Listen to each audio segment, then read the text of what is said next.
Hello, everyone, and welcome to our final lecture for Chapter 10, The Rise of Islam. So, in the first two lectures, we looked at how the religion started and then how it expanded. So, in this one, we're actually going to look at the Muslim culture itself to give you an understanding in terms of what are some achievements and what are some things that it did throughout this time. All right, so here we go. All right, so again, just kind of overview. We talked about Abbasid rule in the last section. We're going to talk a little bit more about it here. So when the Abbasids came to power after taking control from the Umayyads, it was a very prosperous time for the Islamic caliphate, specifically for the religion itself. They're pulling riches because of the development of the trading networks and where they sit between the three continents. They're pulling riches from Europe, Asia, and Africa. So it's very prosperous for them from a monetary standpoint. So what this does, and like I said in the past lecture, anytime we see a boom in trading riches and prosperity, we see all these great cultural things that take place. So during the Abbasid rule, we see great cities that expand or come up from nowhere. We see great support and advancements in things like math, art, and science throughout the Islamic world. And because of this, we see a preservation and advancement of knowledge that is going to be very, very important later on. We're going to come back to this ideal and this preservation and advancement of knowledge when we talk about the Crusades, because the Europeans, they're going to have some problems where they're going to lose knowledge because of the fall of the Western Roman Empire, where it's going to become isolated. And then when the Crusades happen and then they end, the Europeans are going to bring a lot of this stuff back, and it's going to help lead to the Renaissance. So that's important because that's a connection for later down the line. And then lastly here, because of this expansion, because of the trading that's going on, we're seeing a blending of international cultures and ideals that are going to happen during this period. So it's going to help with the advancements to take place. All right, so a few cities that actually spring up or expand during this time of the Abbasid rule. Damascus, it was already a cultural center for Islam under the Umayyads, but it's going to become even much more so because of this advancement and prosperity. We're going to see Cordoba in southern Spain, Cairo in Egypt, and Jerusalem expand and become much, much more important centers for not only religion, but for cultural advancements in places like Cairo is going to become an intellectual center for this area of the world. Jerusalem is going to become even much more of a religious based area, not only for Islam, but obviously for Christianity and Judaism, and become that hub and so forth. Baghdad, the capital of the Islamic Caliphate here, is going to become well known for not only its trading marketplace, it's huge, but its lavish palaces, its defensive networks that are around the city and so forth. And ultimately, this city is actually going to peak at 1 million people, right around 1 million people. And that's impressive for this time.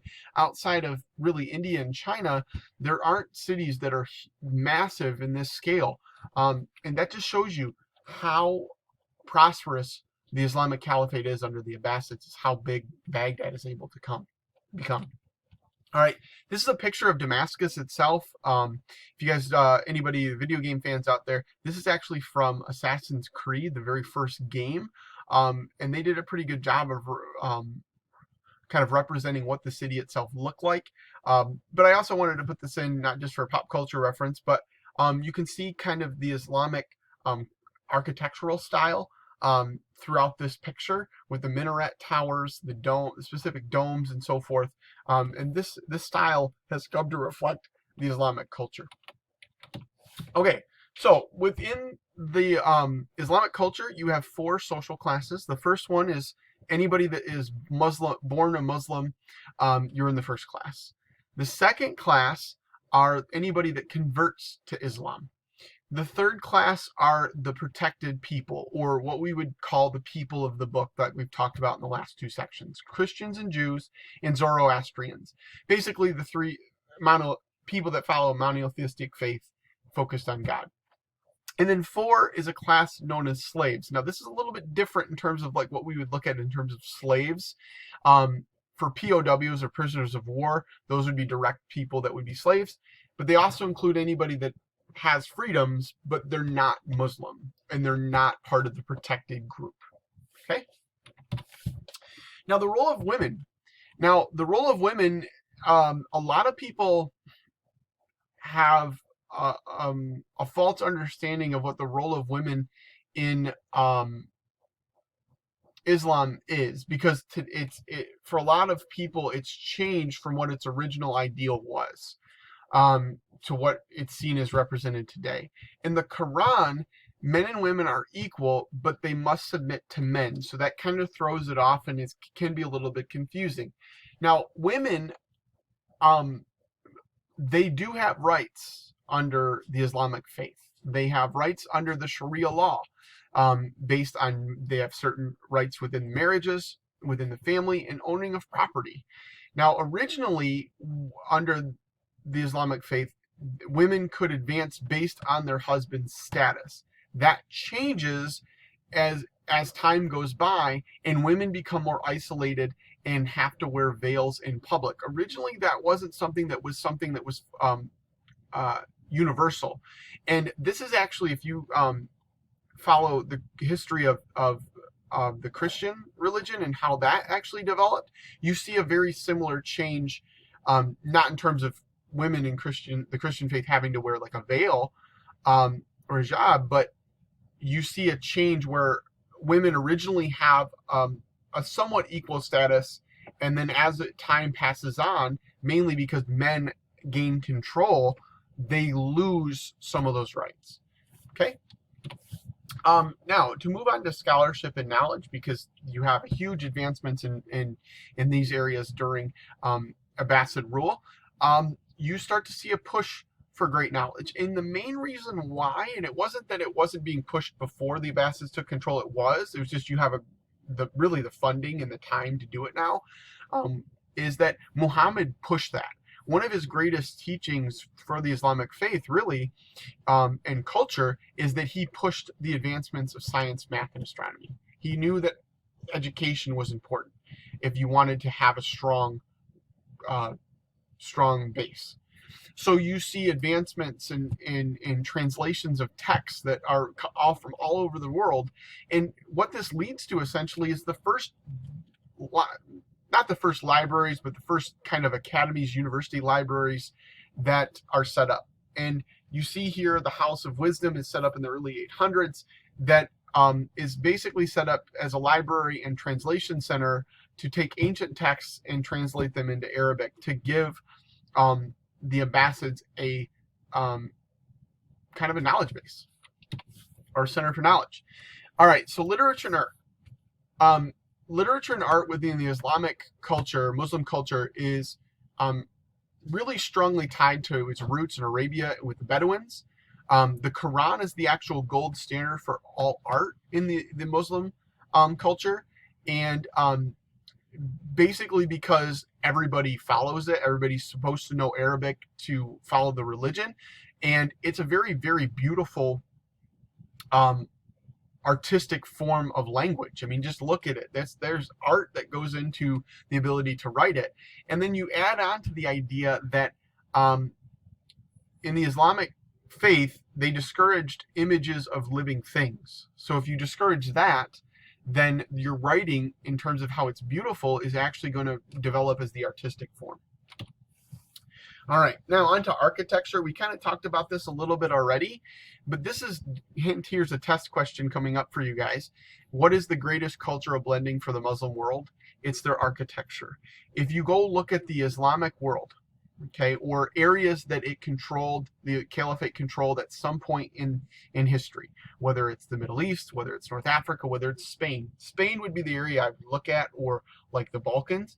You see a mixture of European, specifically European or Byzantine / Christian architectural ideals with Muslim, and this mixes to create this very beautiful structures throughout these areas that are a mixture of Muslim and Christian techniques.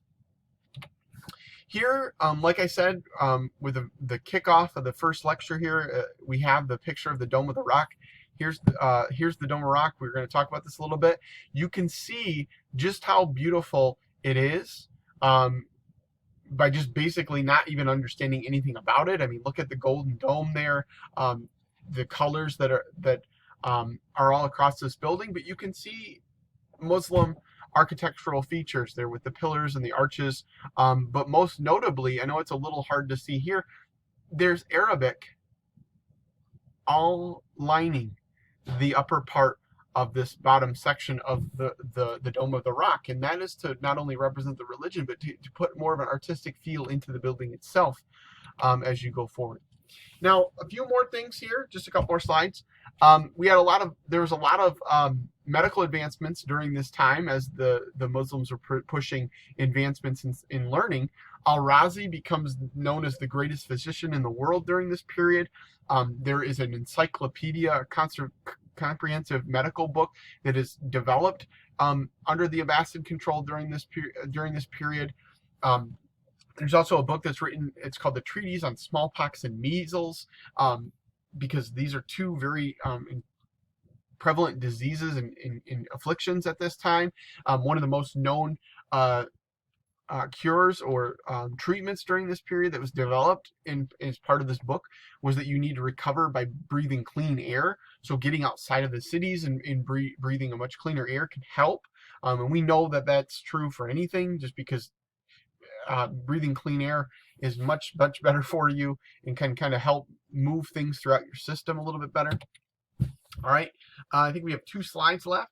Math and science. So the Arabic culture, or the Muslim world, becomes the standard for mathematics and science during this period because of their advancements. Their scientists focus on experimentation and saying, look, we need to try to solve problems based on experiments, not just using logical reasoning. And it's not that logical reasoning is bad, it's that when you experiment, you can find out what issues may happen if you're just, sometimes logic needs to have something to help explain it. So therefore, they help to make it better. So experimenting and techniques in experimenting advance through this period. Now, the man that a lot of you may have come to hate, or will come to hate, excuse me, for those of you that don't like math, is Al-Khwarizmi. Al-Khwarizmi takes his teachings that he learns from the Indians, because remember the connections that are happening and forth with trade from the Muslim world. The Muslim world is all in connection with India. He develops his teachings in math together with what he knows, and he develops what is known as al-Jabir. We know it today as algebra. So Al-Khwarizmi develops algebra. You see better and further charting of stars, comets, the planets, because of advancements in science and astronomy. One of the reasons why astronomy is advanced significantly during this period is they look to the skies for trading, but also because it was a focus of Muhammad. You have off of this, you have a development of further developments of theory developed by Ibn al-Haytham, and this leads to advancements in telescopes and microscopes, your first really kind of versions of those. So you see there's a huge expansion of learning and techniques under the Muslims during this period. All right, these are our 2 slides left, so I kind of misspoke a little bit earlier. You have advancements in philosophy and religion in terms of its connection. Scholars start to blend Islam with Greek philosophical teachings. So you have like a Jewish leader like here, Moses ben Maimon, who worked under the caliphate, looking at like Plato and Socrates, looking at that, starting to criticize and argue to find the truth. And this is important mainly for that last point at the bottom of the slide. You start to see a push of blending of science and religion, which can be oil and water depending on who you're looking at and what teachings and ideals are pushing forward. And this is just something that is in your book.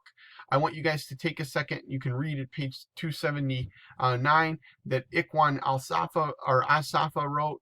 And basically, he just goes and says, it's a little bit longer in your book, the ideal and morally perfect man should be of East Persian derivation, Arabic in faith, of Iraqi education, a Hebrew in astuteness, a disciple of Christ in conduct. And what I want you guys to think about is, what do you think this means? Okay, he's saying this is the ideal man. What things do you think about what he's trying to say? And realistically, look at all the differences there. And look at,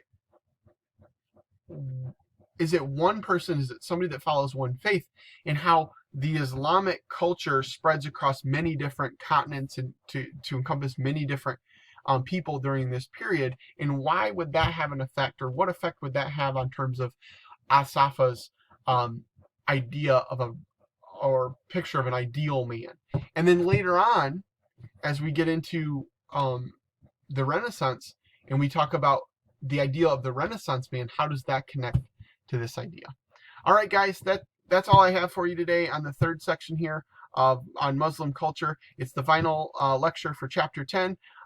Please make sure that you guys go back and review these before you study for the test. If you have any questions, let me know. I hope this was informative, and have a good one.